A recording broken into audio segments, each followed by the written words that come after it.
Good morning, and welcome back to Coffee and Sports. This is the morning show powered by Wire Network. I'm the NFL genius, Gene Walls. Again, to my right, my far right, the man that knows better. It is Mo Better. Good morning, Mo. Hey, morning, Gene. Morning, Coach. Welcome, chat. And in the middle, joining us again on a Wednesday. Hopefully, we can make this a tradition or a theme.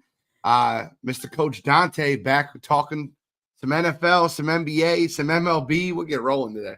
How you feeling this morning, Coach? Feeling awesome, man. Anytime you need me, all you gotta do is hit that text button. I'm ready. I'm ready. Wow, I love it. You fired up. I will say this, right? A somber morning for me, right? I just want to be very clear when I say that. I'm not in a good mood. I'm not in a great mood. I'm moving this weekend. I don't want to do all that. I'm like limited on clothes because you start packing everything. And then last night, after moving all day, packing all my stuff, putting bags together, boxes together, going through old memories. You're like, how do I want to keep this? Do I want to not keep this? I turned down, I made myself some dinner. I sat down to watch the Philadelphia Phillies play. And in my mind, I'm like, all right, we cannot lose 2 in a row to the Mets because we have Taijuan Walker going today. And if the Mets win 2 and they sweep, they beat Taijuan Walker, they're back in the division race. We started up 7 games. Last night, they go up. They take the lead again. They go up early, 2-0. 5-run 5th inning for the Mets. Phillies climb all the way back, tied at 5-5. And then our high-priced closer, Duran. And it really wasn't like, I felt bad for him. He didn't allow a good hit. It was just blooper, bleeder, blooper. And all of a sudden, the Mets win the ball game, and they're within 5 games of the division again. The Philadelphia Phillies have now lost 11 straight games at Citi Field. It is like a house of – the Mets couldn't beat anybody before playing the Phillies this week. But there's certain teams, and I liken this. I remember how mad JG used to get because I told him, I'm like, listen, the Phillies absolutely have the Braves number. Come playoff season, we are going to beat the Braves. And he hated that. He's like, we're gonna give him this time. It just didn't happen again. Certain baseball teams have other baseball teams' number. And the Mets have the Phillies number. Coach, your thoughts on Phillies Mets and the fact that the Phillies have lost 11 straight games at Citi Field? Well, it's those certain teams that got your numbers. Just like the Braves got the Mets number. The Braves got the Mets number. Even when the Mets are good, you got the Braves. They still find a way. No matter how bad they are, they still find a way to beat the New York Mets. You have Boston, who's kicking the crap out of New York this year, this season. Yes, the New York has better talented roster than Boston, but Boston, right, is a better overall baseball team. So it's a difference between talent and being just a better overall baseball team because they do all the right things that the Yankees don't do well. The Phillies, I just think the roster is not really as good. The pitching staff starting to wear down a little bit, not going deep in the games. And you keep bringing Jordan Romano in the game, which if you know about Jordan Romano, this man has over an 8 ERA. So I don't know why he keep getting out there. I don't know why is he still on the baseball team. He's not. They cut him. They should have been dead. Got rid of him. They should have been. They actually didn't cut him. They put him on the DL. I thought they should have been got rid of him. That they should have been got rid of him probably a long time ago. Then you got Max Kepler, who's out there for defensive purposes, but he can't swing. All of a sudden lost his bat. So I look at the roster. I just don't think the roster is all that well. I think the pitching is losing Wheeler is a big old loss. That's a big loss. That was the ace of the staff right there. But the pitching is starting to get beat up a little bit more. The offense against the Mets is the offense. I thought the offense fought pretty well last night. I thought they came back. They showed some flaws. Harrison Bader hit that big time home run. You thinking here we go, but then here we go again. You got the Mets, bases loaded, nobody out. Familia comes in the game. Durant comes in the game, gives up that single to Brandon Nimmo, who's a veteran who knows how to hit. But the Phillies, I mean, it's just certain guys, just certain teams would just have your number. And division games are the hardest games to even play. No matter how bad the team is, those division games are just hard. Mo, can I ask you a question?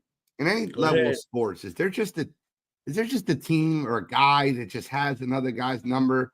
Like, I think it's very obvious to the world, the Philadelphia Phillies, when they play everybody else, they have a better record than the Mets. But when they play the Mets, even last year, everybody, huge favorite. The Mets were this slide in the playoffs team. They barely got through. They lost their last game of the season to Atlanta. They had to go play at Milwaukee. The Phillies are staying at home with their bye. They're ready to rock and roll. Mets and Grimace smack us in the goddamn mouth. Is there just teams that just have your number? Yeah, I think throughout sports you could say that there's teams that just have your numbers. I could go back to the Kobe and Shaq Lakers, as dominant as they were, whatever their record was. I don't know why we couldn't beat the Seattle Supersonics. I don't know why. I remember one season, that the year they won the title the second time, the Sonics swept the Lakers 4-0 in the regular season. We couldn't beat them. And the funny thing is, the Sonics could make the playoffs, but had we played them, I'd have been scared to death. So I do believe that. Go back to boxing. Whatever look at Roy Jones and Antonio Tarver. Just had him.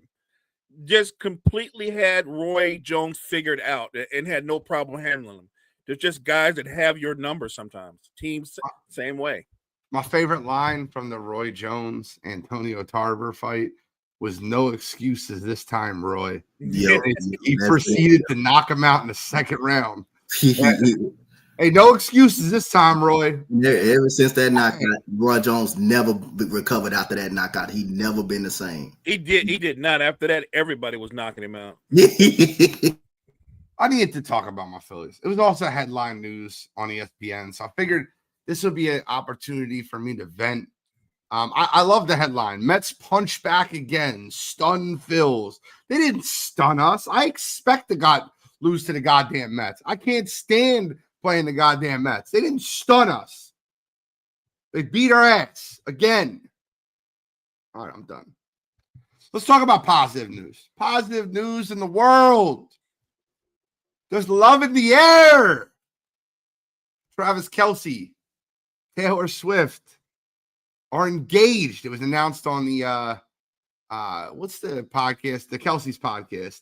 I forget the name of it right now, but it was announced on their podcast, or Jason Kelce announced it, that Travis and Taylor Swift have been engaged. Listen, I know this isn't real sports talk. I follow. I know there might be people mad at me in the chat. It's okay. National news. I want to send a congratulatory heartfelt to Taylor Swift and Travis Kelce. Any feelings, any comments, gentlemen? I think I'll just say this. For all the people for the longest time that swore up and down it was a publicity stunt for both of them to build up their celebrity and their profiles, they got it wrong. Clearly, this is a real relationship, a real couple, and congratulations to them. Well, Travis Kelce used to going down this road when everybody think Travis Kelce is not so faithful. Well, he tied the knot. So, again, it proves that, they both care about each other. They both love each other. She's not at the games for no reason. She's she's a real true supporter. Nothing but congratulations to them. All right. Just wanted to get that quickly out there. But do want to kind of move on to some NFL news. And this has been a topic all week, and it's actually frustrated me. It's frustrated me. I haven't been really on to talk about it too much, but Shedeur Sanders, opening preseason game was very, very good. He looked good. No issues there whatsoever. His second and third preseason game, second he didn't play, third preseason game, he absolutely looked terrible. Looked awful. He took 6 sacks. He lost like 70 yards, 22 on 1 sack. He was holding the ball too long. And then, the media coverage comes out and the questions are being asked is Kevin Stefanski putting their 5th round quarterback in a position to win or succeed? And I think that's absolute horseshit. Now, I'll give you the example of what I mean, right? If Shedeur Sanders was taken with the number 2 overall pick, like some people projected before the draft, then I understand where you're like, hey, you're not putting your rookie quarterback in a position to succeed.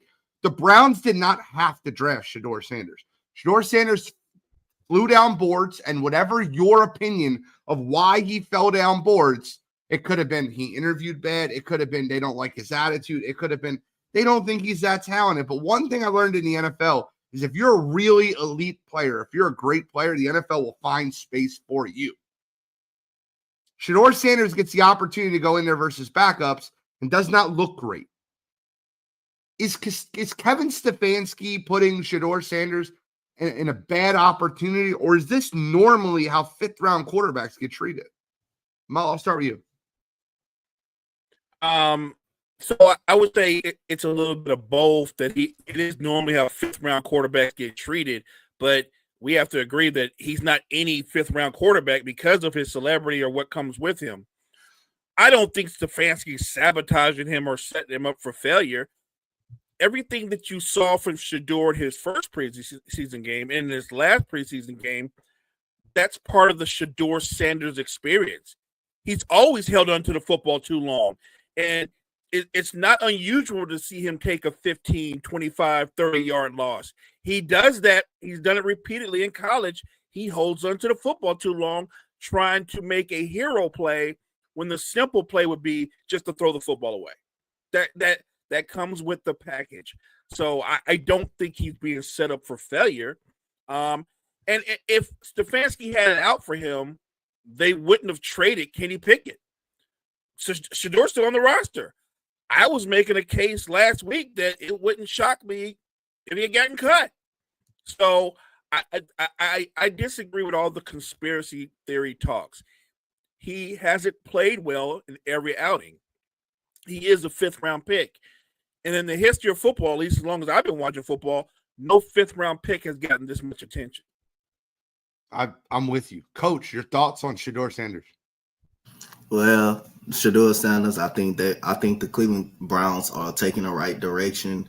You don't got to throw him out there right away because it's clear like he's not ready.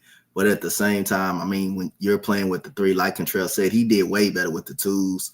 I thought the offensive line was bad too. At the same time, I don't think it's all his fault. I thought his offensive line was terrible. As soon as he get the ball in his hand, they already in the backfield. But one thing you don't do as a quarterback, you don't go all the way like 100 yards back down a back to take a sack, take a bad sack. That's just bad awareness, and that's just bad football all around.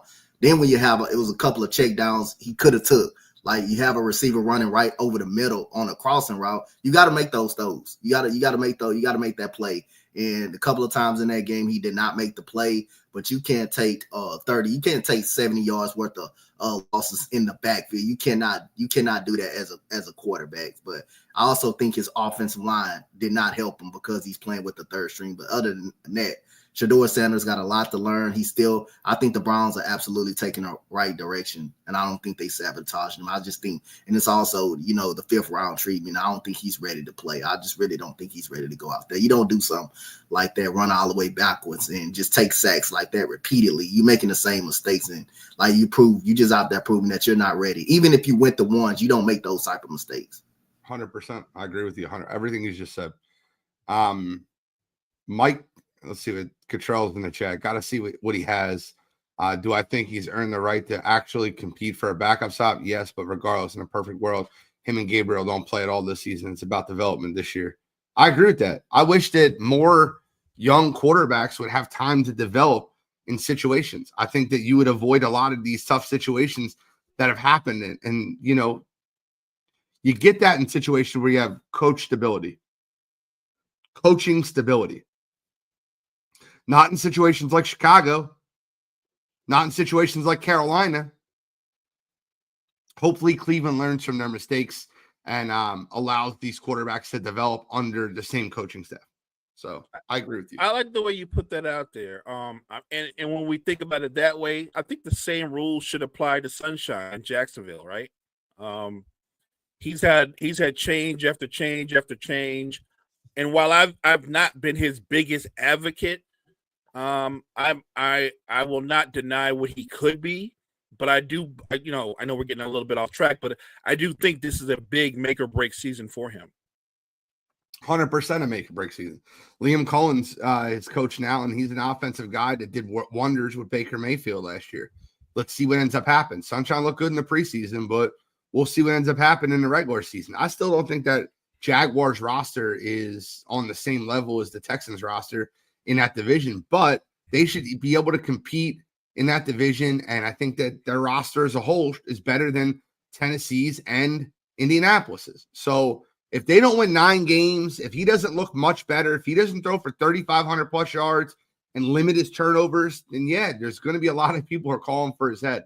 So I 100% agree with you there. Great response there. Now, the thing with Sunshine is he's had Urban Meyer, who was a joke, Doug Peterson, who developed him a little bit, and now he's got Liam Collins. So it's a third coach in 5 years. So let's see how that ends up breaking down in Jacksonville. Which is Urban Meyer should never been a head coach in the first place. Agreed. All the things he was doing, he wasn't even going back with the team. He was staying with the strip club in Cleveland after the Jaguars played the Browns. Like Urban Meyer is wild. Wild. He was a wild boy. So the conversation with Brian Schottenheimer, Micah Parsons, Jerry Jones has now finally gotten to the point where Brian Schottenheimer said, if Micah Parsons is going to play, he's going to have to ramp up. We could not expect him to play next Thursday at this level. He's got to ramp it up in practice, and he's got to start putting himself in the football shape. Being a week from tomorrow away from opening day, do we think Micah Parsons plays in the opening game versus the Philadelphia Eagles? And if he does play, will he be limited? You've seen him on the preseason table, lying down during the preseason game. He's saying got back injuries. The MRI say there's nothing there, but you can't tell a player his back doesn't hurt.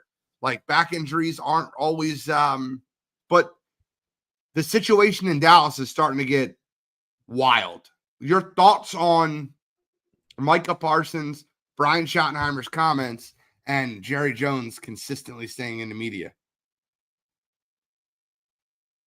I think that I understand where Schottenheimer is coming from, but if I'm Micah Parsons, where we're at in the contract situation where we're not even talking about it anymore, I'm not playing.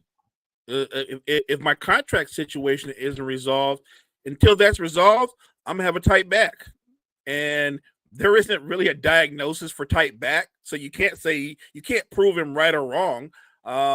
I think Micah Parsons doesn't play. And even if they were to rectify the contract situation, at best, even if he ramped it up, he would play, he would be a spot player. He would be more of a rotation player because there's no way he could play his normal amount of snaps. But if you're asking me right now today, I'm saying he's not going to play. Yeah, they said he said at the end of the day, as soon as he can get out there, that's great. But again, there will be a ramp-up plan for him. And when he lines up out there, do I think he'll play 75 plays or every play? Probably not. I don't think that's real.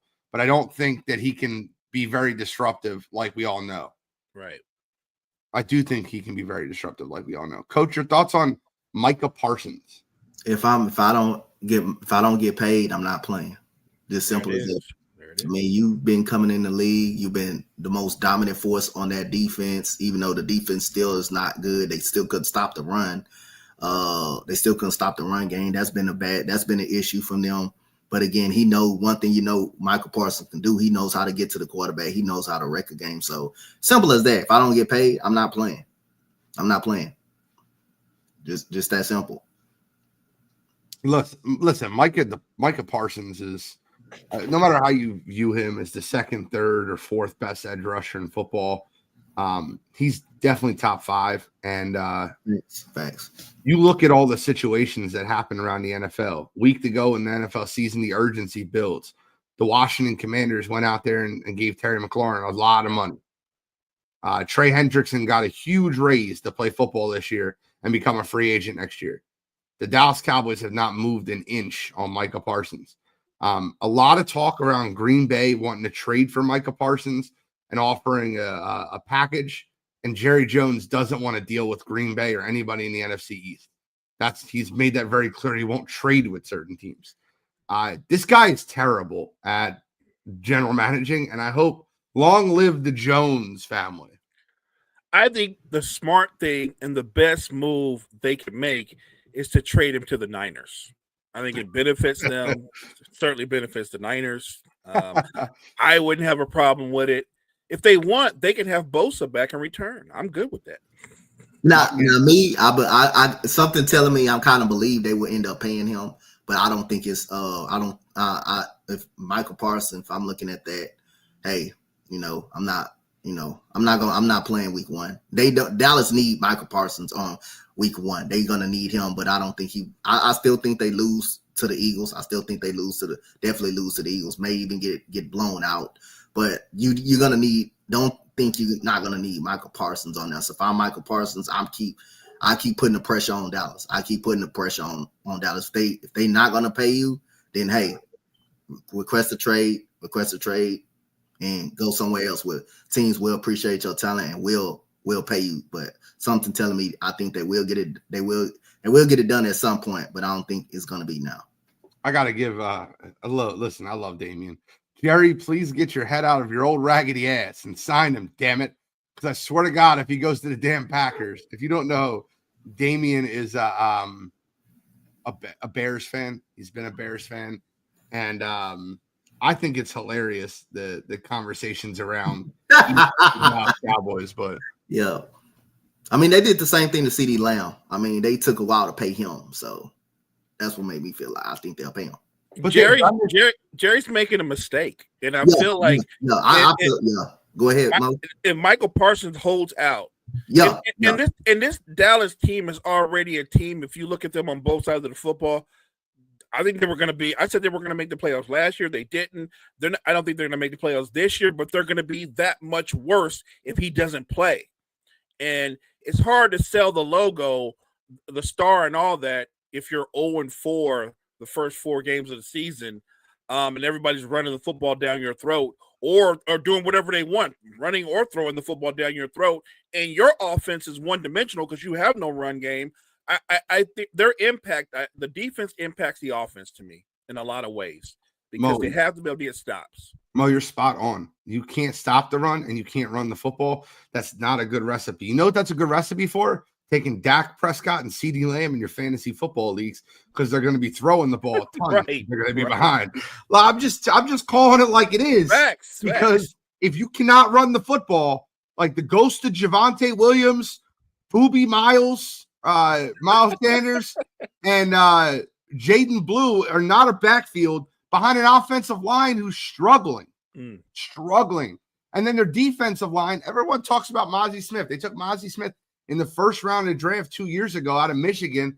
He ranked lower than every starter at the defensive tackle position at stopping the run. And he was brought in to, hey, get this, ready? Stop the run. It's embarrassing what's going on in Dallas, and I love it. By the way, I just need Jerry to go into media one more time and call him Michael again. Just call him Michael. Calls him his best player, Michael Parsons. It's terrible. I have a fun segment that I didn't warn either one of you guys about. It's fun segment. So last night, if you watched On the Ball, which I was watching this morning, they did the over-unders for teams in the NFL. And over-unders are fun, but I don't want to jock off somebody else's segment last night. I want to do something a little different because I loved it. And I'm going to steal a little bit of the idea. But what I'm going to do is I'm going to read you out the divisions, okay? And you're going to tell me who you think is the smart bet and who do you think is a good long shot. They got good odds, long shot to win that division. Smart money and risky money. Do you want to start in the AFC or the NFC? Coach, I'll let you decide. We go NFC. NFC? Okay, got you. We'll start in the NFC Norris division, the North. Here are the odds to win the division. Odds to win the division. You got to tell me who's a smart bet, who's not a good bet, and who's a good long shot. The Detroit Lions are the favorite to win the division at plus 150. The Green Bay Packers are plus 260. The Minnesota Vikings are plus 300. And the Chicago Bears are plus 450. Coach, who are you putting your money on to win the NFC North? Say what? Who you said again? Say that The again. Lions Okay. are plus 150. The Packers are plus 260. Okay. The Vikings are plus 300. And the Bears are plus 450. Who are you putting your money on to win that division? I'm putting my money on the Green Bay Packers to win that division. I like that. Jordan Love is turning into an awesome quarterback. They have a respectable defense. They have one of the best safeties in the league, and McKinney over there. They have one of the very underrated running games over there, and Josh Jacobs. He don't get mentioned enough for what he does for how well he changes the team. And that receiving core is coming on really strong. Jaden Reed had a big year last year. You got, and I forgot, you got my guy from Houston. You got Matthew Golden, straight out of Houston, Texas. He's going to be a big target for them. So I'm taking the Packers. Mo, you got an NFC North. I'm going to be consistent. I'm going to take the Packers. We've talked about this every now and then, but I think Detroit's going to come back to the pack. I don't think Chicago's going to be as good as advertised. I think it's the Packers' division to lose. I'm going with the Packers. I think that this division is a fun division where you can play every team but, right? I think that there's good odds on playing the Packers, Vikings, and Bears. I think there's a better chance that the Lions finish at the bottom of the division than the top. I really believe that. I know that sounds crazy to most people listening at home. Everyone's got the Lions in their NFC Championship game. When you lose the interior of your line like they did, and they lose their offensive coordinator, defensive coordinator, and 3 more coaching assistants that went with Ben Johnson and Aaron Glenn, this is going to be a bad year to be a Detroit Lions fan. I don't think they make the playoffs. I think they finish 8-9. I've said that on record multiple times. I think the best odds are the Bears, but I think if you pressed me and gave me even money, I would still take the Packers. Next division, the NFC South. Favorite to win the division, the Tampa Bay Buccaneers. They're paying off at 1-1. They're minus 110. Falcons are plus 225. The Panthers are plus 400. Anyone want to take a guess what the Saints are? Negative 500. Plus 1,100. You bet $100, you can win $1,100 if the Saints win the division. Who's the smart money to bet on this in this division, Mo? The Bucks. You got to be on that Baker train, man. You got to be on that Baker train. When not just what Baker does, with Mike Evans and company on the outside, Bucky Irvin's a beast. Bucky Irvin's an all-purpose back. The defense is rock solid. And I just like Baker Mayfield's comfortability in that system. This is his home. This is his NFL home. This is Baker's division. I have no doubt, barring injuries, the Bucs are going to win that division. Coach? Man, this is division. This is stinky division, very stinky division. But other than that, I'm going to take. There's no question right here. I'm going. As long as Tampa Bay healthy, they're the front. They could win this division. You know, they got that Mike Evans over there. They even got my boy at running back. They even got my guy at running back. I think Gene Bucky. one time. Bucky Irving? Yeah, that you remember one time I know you saw me put him underrated in the top 10 in the top 10 running backs. I love Bucky. I did that to show the respect to him. He was really good that season for the Tampa Bay Buccaneers. Mike Evans, you got Mr. Consistent, 1,000. Chris Godwin over there. They're clearly the front. I think they clearly win the division. I don't know about the Saints. I know they got Rattler, Spencer Rattler starting. I don't know about him yet. Bryce Young, this is a big year for him. He bounced back last year, came back in as a backup. He got things together. The Panthers were a better football team, but this is a big stepping stone for Bryce Young this year. He has to have a big season this year. And the Falcons, I mean, they got some good pieces. Bijan, one of my favorite players, but you know they just too inconsistent. They just a too inconsistent football team for me. I got news for you. I'm going to go with a little bit of a long shot. Give me the Carolina Panthers at I plus knew he was going to 400. say that. Listen, I love what the Panthers are doing. They got 2 first-round receivers and my guy, Tet McMillan, Xavier Legette. I love me some Bryce Young. Chuba Hubbard got paid this offseason. They brought in Rico Dowdle to be a good backup quarterback. They strengthened up their offensive line. They have one of the best corners in football in J.C. Horn. They brought in Trevon Moreg, who's a guy I've always loved from the Raiders. I actually like this Panthers team. I do. And I think that they can give you a lot of – listen, if it was 1-1, I probably wouldn't bet them to win the division. But because they're getting 4-1 odds, I'm going with the Panthers. That's my smart bet. I'm going with the Carolina Panthers. Let's move over to Mo's division. Let's go over to the NFC West. This is comical to me. Not comical. It's not comical. But this is interesting to me. Who do you think the favorite to win this division is? Seattle? NFL Futures would Or the tell Rams? you that the Rams would be the favorite to win. Right. Seattle is plus 550 to win the division. The Cardinals are plus 400. The Rams are plus 175. And the San Francisco 49ers are plus 160 to win the division. I've been on record. I'll start here. I've been on record saying I think the San Francisco 49ers go to the NFC Championship game. Ooh. So I think the San Francisco 49ers win this division. I wish I got better odds. I thought I would be getting better odds. I'm not. But with Christian McCaffrey back, you got Brock Purdy healthy, Robert Saleh back on that defense, I'm going with the 49ers. Ooh. I hope I'm wrong. I don't think the 49ers win the division. I don't think you have enough playmakers on offense. They don't have a number 1 receiver. You could argue they don't have a number 2 receiver. The offensive line isn't what it has been outside of Big Trent. The defense will be fine. The problem is, can the offense score? Can it be consistent? I don't think I think the offense is going to be a work in progress. And for them to be good enough to win the division, somebody that we don't see coming is going to have a big year outside of Christian McCaffrey.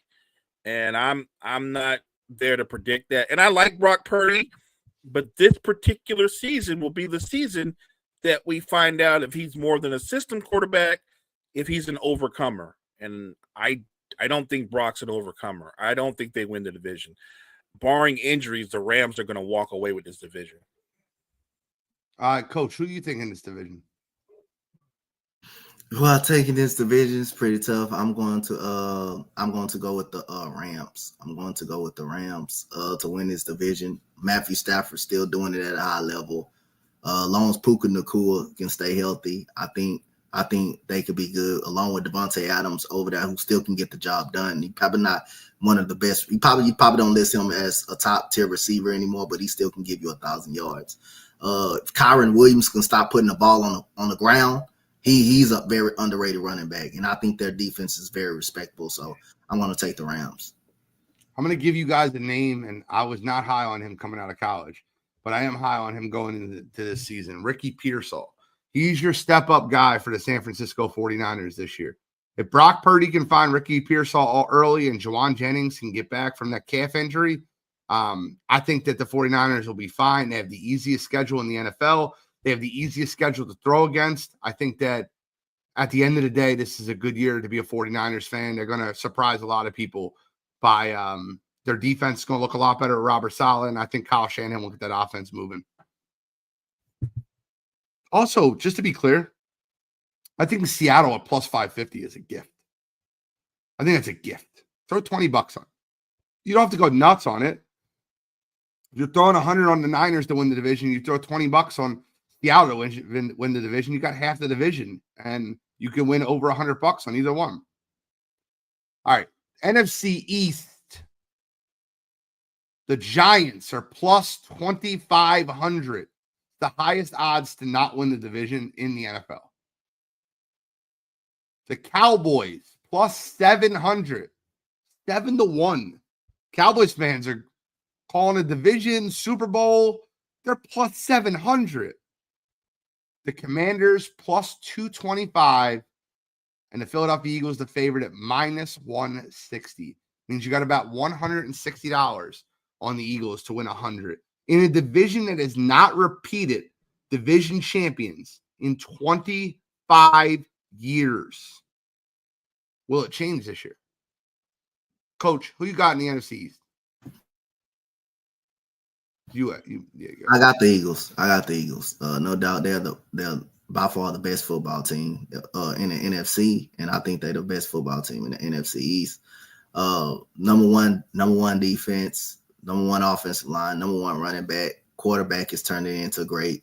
Jalen Hurts, been watching him ever since, he's way from in Houston. He's from down here in Houston, right down the street. So other than that, I think that no doubt, they're the best team in the NFC period. So, there's no doubt who's going to win that division. Okay. Mo? I think the Eagles are the class of the division. We always preface making picks with barring major injuries. The Eagles are going to out and out win this division. They're the best football team in this conference for sure. I think that the Commanders, while I see Jaden Daniels taking a step forward in his development, I don't think the team overall is going to win as many games as they won last year. I said this before. They won a lot of games by 1 point. You don't win that many games. I think it was 8 or 9 games like that. The NFL law averages catches up with you. I think Washington will have a good record. It won't have nowhere near the record it had last year. I think the Eagles take a severe step back as far as their overall record, but I still think it's enough to win the division. I actually do think they finished 11-6, but I think that's enough to win the division. I think the Commanders take a step back. I think they'll finish at 9-8. I actually think that I know that this is impossible because of their record, but man, I really love what the New York Giants have done on that front four. That front four is going to give a lot of teams issues. Look out for that team week 1. Abdul Carter, Kevon Thibodeau. Listen, you have Brian Burns like that. They can get after the quarterback. And that's not mentioning Sexy Dexy with Dexter Lawrence. They have 4 top 15 players on the front 7 that are going to get after the quarterback. That's going to hurt a lot of teams. If Russell Wilson can move the ball and score at a reasonable rate, the Giants are going to scare some teams. And that plus 2,500, you might want to sprinkle a little pixie dust on that. I know that sounds crazy, but let's go to the AFC South. Let's talk about Coach's Texans. The Titans plus 750. The Colts plus 350. The Jags plus 300. And the Houston Texans going off at 1-1 at plus 100. Who wins the AFC South? Mo, start with you because I want Coach to give his full breakdown as he tells you the Texans are going to win the division. I got the Texans winning the division. I'm a big DeMeco Ryans fan. I think that defense is going to be electric. I think they're going to get after it. I am with you, Gene, though, when you mentioned about do you have concerns about the offensive line and the protection of C.J. Stroud? I do, because he'll have weapons, but will he have the time to make use of those weapons? Having said all that, based on the strength of their defense and what they can do, and then I'm looking at division opponents, I think they're the class of that division. I think the Texans will out and out win that division. I'm not worried about Danny Dimes. I'm not really worried about Sunshine. And as much as I'm excited to see Ward out there, he's a rookie quarterback on a team that's incomplete. That's the best way I can describe Tennessee. I don't think they're going to be a problem. Mo, Coach, tell us why your Texans are going to win the division. Well, like I say, I think our defense is up there with the Eagles. I think if it's not the best, but it's damn near the second best defense. I mean, DeMeco Ryans, just a defensive menace. He knows how to shut people down, definitely in playoff time. And especially he does very well against the elite quarterbacks. Josh Allen did very good with him. You probably don't call Justin Herbert an elite quarterback, but we did well. We forced him to 4 turnovers in the playoff game. So we know how to play well against very, very good, talented quarterbacks. The only talented quarterback that gave us trouble was Lamar Jackson last year because Lamar Jackson move with his legs so well and stuff like that. And he's an improved thrower with the football. But other than that, no, I got a dog on the number one receiver, Derek Stingley. I got him on now. Got Kamari Lassiter, who had a big year last year, who had a big season last year. I got a ball hawk at safety. Matter of fact, I may got two of them at safety, and one that can cover real well. They can cover receivers real well, and Gardner Johnson. I got one of the best D lineman tandems at both defensive ends, Danielle Hunter and Will Anderson. You still have Tim Settle in the middle, who had a great season last year. You have the linebacking core. If Christian Harris can stay healthy, he's a dog. Everybody know who he is. Henry Toto had a hell of a year last year. Now the only really concern you have is Joe Mixon. I have a Joe Mixon injury, but you gain Nick Chubb. You do gain Nick Chubb. You do still got Dameon Pierce, who got 9 lives on this football team. You got Woody Marks over there. And then the only question you got is the offensive line. The only question I got is really the offensive line. Your offensive line is scary. Yeah, if you keep CJ upright, he showed what you can do. He showed he can make accurate plays. But also CJ, got to be better with his decision making as well when he does have a clean pocket. But other than that, that's the only concern I got is the offensive line. Everything else, we can compete with any team in the National Football League because our defense is going to give us an opportunity, and they're going to force turnovers. And I got probably the best defensive coach in the NFL. I love the Texans defense, and I'm picking the Texans to win this division strictly off their defense. I'm very worried about their offensive line. Very worried. 5 new starters. That doesn't happen in the NFL. That's a wild thing to actually have. And one of those starters is one of the guys that I just beat up every year. He's like literally on my shit list. Is Cam Robinson. He's an absolute turnstile at left tackle. Tell CJ Stroud to watch his back. Send him a memo. Cam Robinson's not the left tackle for you. You're talking about Cam Robinson that was in Jacksonville. You're talking about Cam Robinson that got beat the hell out of in Minnesota last year. Cam Robinson stinks. But with that being said, their defense is incredible. One of my favorite players in the NFL is Will Anderson Jr. I've had an absolute love fest with him since they lost the national championship game versus Georgia. Just watching the way he attacked the ball. He was an absolute game wrecker. He was one of the only reasons they hung in that game for so long. Love Will Anderson Jr., Danielle Hunter. CJ Gardner Johnson, winning just follows him. Winning just follows him. He was on Philadelphia. They went to the Super Bowl. He went to Detroit. They went to the NFC championship game. He came back to Philadelphia. They won the goddamn Super Bowl. Now he's over there in Houston. Winning follows this man. I think the Texans are going to be a very good defense this year. Agreed. I think they could be one of the best defenses in football. Give me the Texans to win this division. Moving forward, AFC North, the Browns. I lied. I said earlier that the Giants were the biggest underdog to win the division. I didn't see this. The Browns are plus 3,000 win the division. It's a really tough number. Hey, Cottrell, maybe you should throw some money on the Browns, plus 3,000. The Steelers are plus 550, which I think the Steelers are going to have a very good defense this year. Aaron Rodgers isn't doing his ayahuasca. I think the Steelers could be a force to be reckoned with.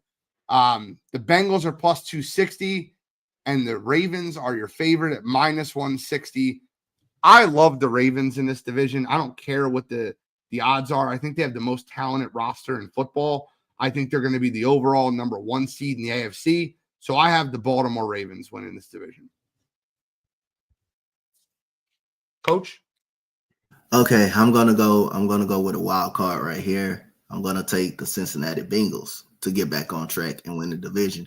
I think when Joe Burrow is right, when the team is healthy, I think they can compete with the Baltimore Ravens. Now, I am concerned about this damn defense, how bad the defense was last year. The offense was like they could put up points, but the defense had let them down so many games. If they can improve on that defense, I think the offense can score with anybody in the NFL. I mean, and then the running game. I'm not high on the running game either. That's something they didn't have. Offensive line has got to be better. But as long as you have like Joe Burrow and Jamar Chase, and you have T. Higgins on that offensive side of the football, and the offensive line just be an average offensive line, you can win games. You can win games. So I'm gonna take the Cincinnati Bengals. I feel good about them having a bounce back season. They're very light defensively. Very light defensively. I agree with you. I think Joe Burrow is the best quarterback in football. I really believe that. Like I know it sounds like a crazy statement. I'm not saying that he's the greatest quarterback in football, like ignoring accomplishments. But I've said on numerous shows, if I was starting a franchise tomorrow, I would start it with Joe Burrow over anybody. It's not crazy. It's not crazy. It's not a crazy take at all. However, Mo, can the Ravens defense be the difference between the Bengals and Ravens? Like, can the Ravens defense maybe get a stop where the Bengals defense can't? What's your thoughts? I think that's the difference right there. The Ravens defense can get a stop.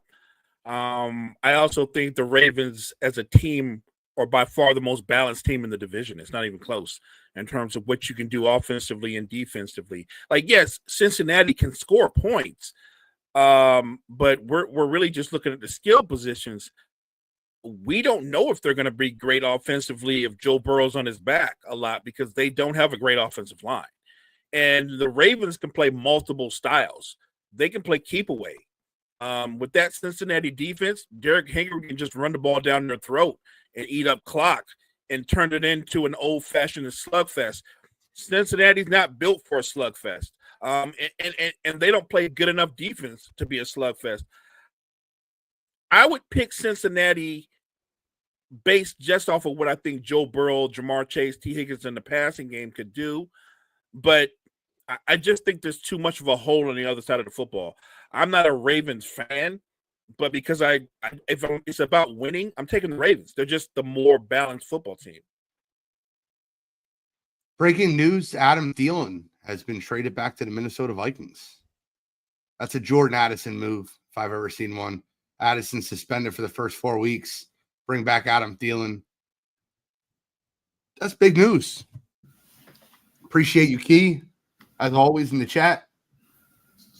We got 2 divisions left, and I got a WNBA thing for you real quick. Ravens going away in the division. Bengals probably don't make the playoffs.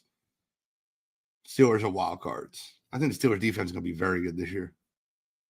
I think they always really good. I think the Steelers, like, even though their offense has questions, but that defense just finding ways to keep them in games and finding ways, it just almost that defense just finding ways to keep them in games when they're not supposed to be in games. That defense just find ways too.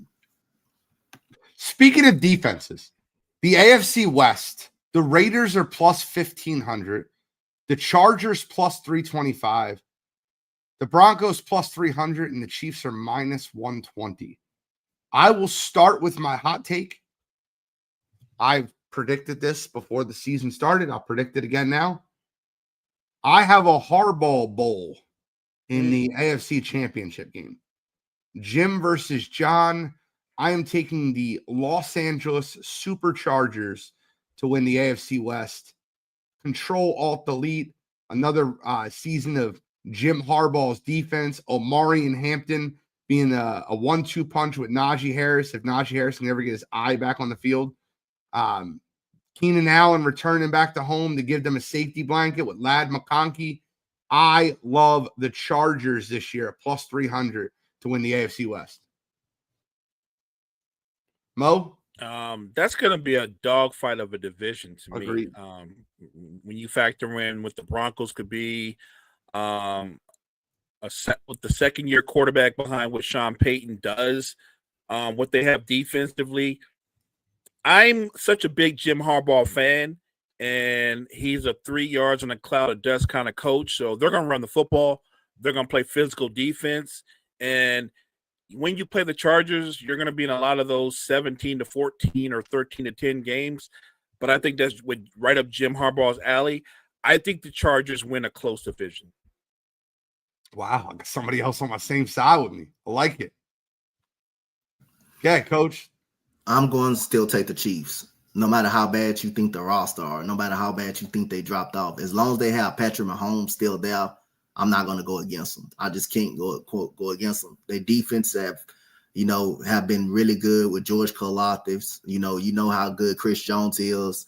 I mean, they got one of the best corners in the league in Trent McDuffie, who's an all-pro over there. So that they got they even got my boy at linebacker who's Nick Bolton. Nick Bolton, who's really good. So long as Patrick Mahomes on that team, they're gonna always find a way. They're gonna always find a way. They're gonna always find a way. And like I said, I trust that man's ability, even though he's starting to be turnover prone a lot, but he just finds the way. He just continue to find ways to get it done. No matter how ugly the win is. Xavier Worthen is good. You got Rasheed Rice coming back this season. I think they're going to be really. I think they're still going to win this division. I think it's going to be more close though, but I think they still will win the division. Let me push back on what you just said about Rasheed Rice for a minute. Rasheed Rice has a hearing on September 30th that more than likely he's going to be suspended for 4 to 6 games in the middle of the season. Hollywood Brown has not looked the same since multiple surgeries. Xavier Worthy has been a one-trick pony at the wide receiver. It's not Mahomes that concerns me. It's the offensive line holding up for him and the receivers catching the football. Last year, they just didn't have that. Yeah. What will be different this year? Obviously, they went to the Super Bowl, so you're still probably right. But what would be the difference this year in them offensively? The difference this year, like I say, if the offensive line block better, the defense is improved. Like Steve Spagnuolo has done a really good job with this defense. The defense, they went from used to couldn't stop nobody. They literally have to depend on one stop. Now they can get multiple stops with the defensive line being able to get to the quarterback. George Karlaftis coming on as a top defensive edge rusher. I think the defense being able to improve and get multiple stops and keep games close, I believe that will be the difference maker for them. I like their defense, and I'm a big fan of Spags. Spags is one of the best, if not the best, D coordinator in football. The defense has carried the team you can make the argument, the last 2 or 3 years. Yep. The problem is the offense is giving you 17 points a game, 14 points a game, 13 points. They don't have any firepower or great playmakers on the offense outside of Patrick Mahomes. And the way he's had to play is he's kind of had to game manage because there are no explosive players to get the football to. They don't have a great run game. They have an average run game at best. So I just don't think that it's sustainable what they've done over the last 3 seasons. I'm not saying they're not going to make the playoffs. I just don't think they're going to win the division. So I want to address this comment because Damian said, I see the Broncos taking the division. Kyle said, what chance do you give the Broncos with their defense? I want to be very clear when I say this. Bo Nix last year played great. But out of every win that the Broncos had last year, he had 2 wins versus current starting quarterbacks right now. Baker Mayfield, Aaron Rodgers. Every other starting quarterback in the NFL right now, he lost a game to. I think that a lot of last year was fool's gold. I think that the Broncos will be good, not great. I think their defense played against a lot of tomato cans at quarterback, and I think they've become a little overrated because of that. I want to be clear. I love what the Broncos are doing. I think they finished 9-8 or 8-9. I think they'll be a good football team. I don't want to bash the Broncos, but if you really dig into the tape of the Broncos, like I remember watching that Jets game. That Jets game was awful. It was 9-3 with like 3 minutes left in the game. Bo Nix scored a touchdown. They won the game 10-9. Like that wasn't, but that was a win, right? And that was one of his wins versus a starting NFL quarterback.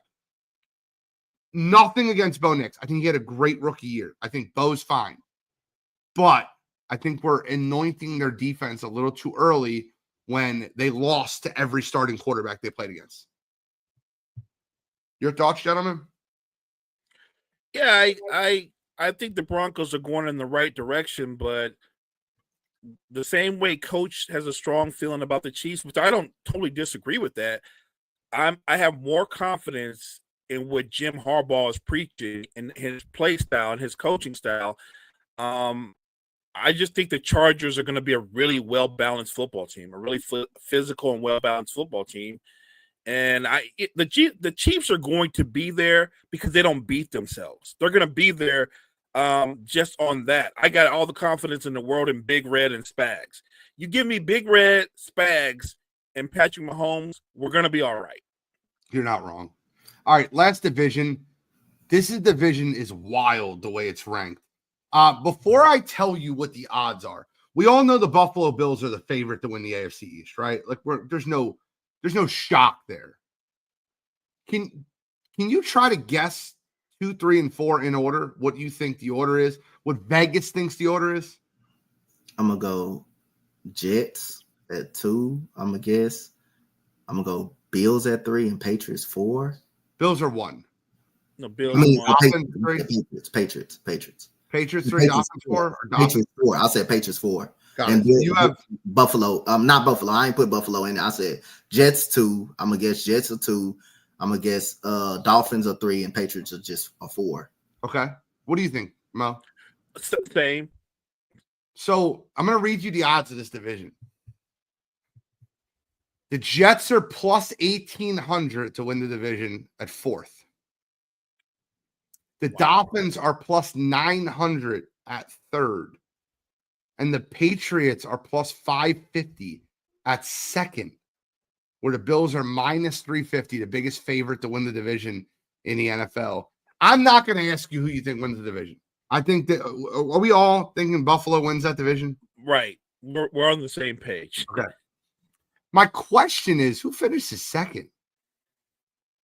I got the Jets. I don't know what the hell Vegas is talking about. No offense to Mike Vrabel, who I'm sure is going to help turn the Pats around, but it's a young Pats team that's unproven, especially on offense. What are they going to do? What are they going to do offensively? I think they're going to struggle to score again this season. And they're not. Tell me you're not putting all your eggs into the Stephon Diggs basket. I don't see that. I think the Patriots have a better chance of finishing last than they do first. Oh, I think everybody has a better chance of finishing last than first if they're not Buffalo. I really like the Jets too. And I think that a lot of smoke has been made about the way their offense has looked in preseason or training camp.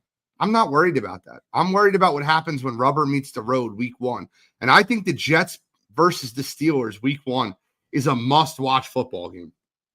I cannot wait to see Aaron Rodgers versus the Jets, Justin Fields versus the team that didn't re-sign him. That is must-see TV. That drama is guaranteed. Coach, who finished the 2nd in that division? I'm going to go with the New York Jets. I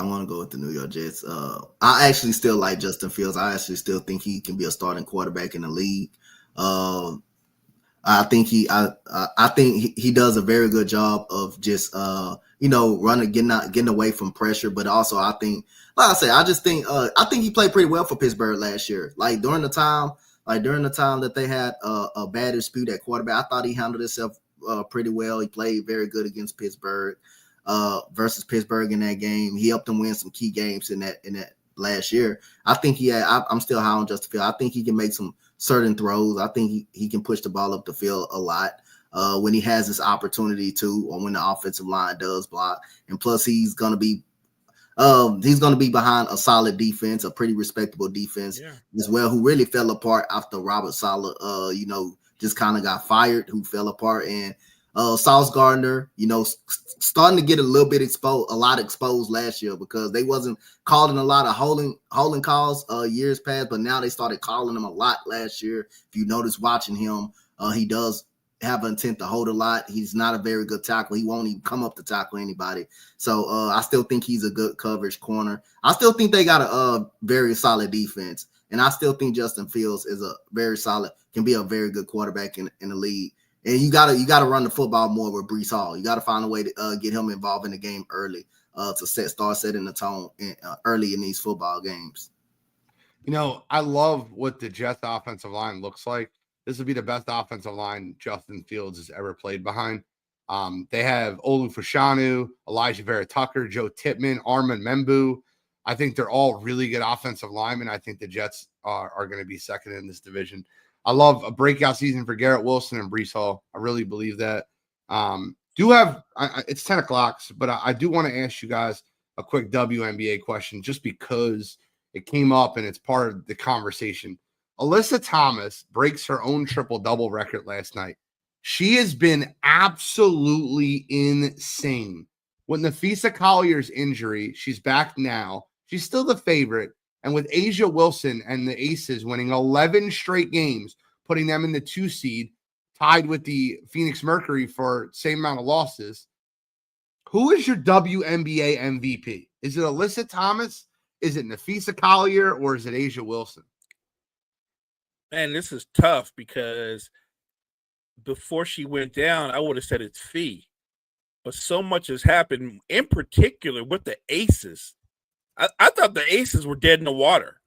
And suddenly 11 straight, and Asia is taking it up another level, looking like MVP Asia. I really think the MVP race is wide open. And I love all 3 players. I would have no problem with Fee winning it. But if Asia sneaks in and wins it, that wouldn't surprise me. The Aces have been the best team the second half of the season. So right now, I think all the momentum is with Asia. So I'm gonna go Asia Wilson.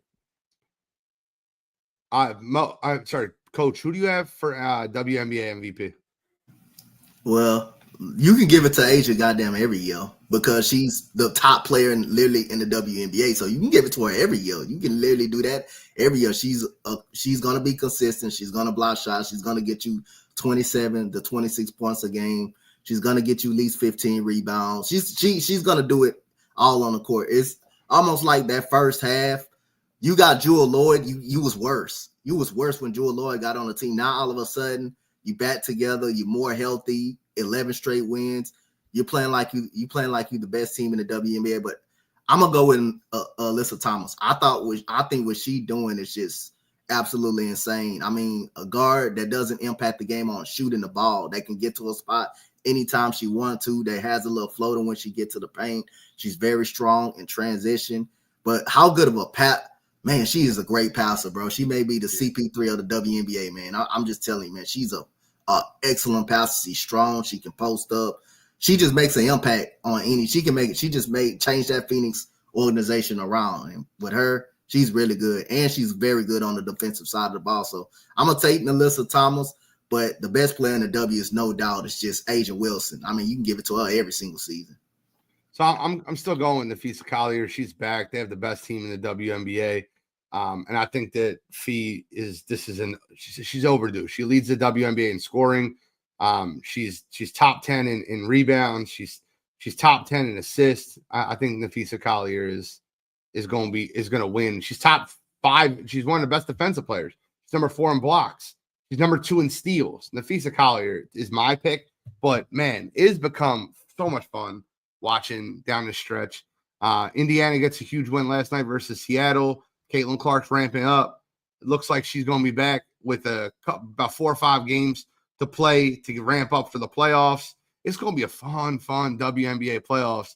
We got really look out for a lot of different teams in the W. Just as we're all here, as we're all talking, I'm sure things have changed since the beginning of the season. I'm not going to ask you who your finals is. Who wins the WNBA?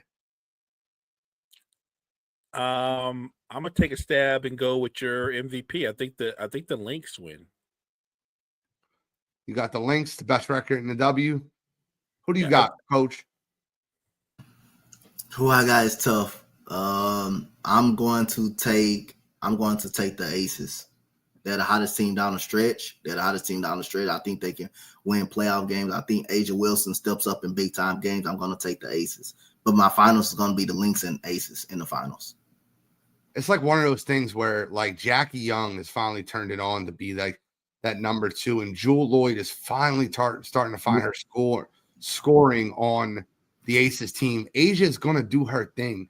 What she needed was Chelsea Gray. What she needed was Jewel Lloyd. What she needed was Jackie Young to be that 2nd, 3rd, and 4th.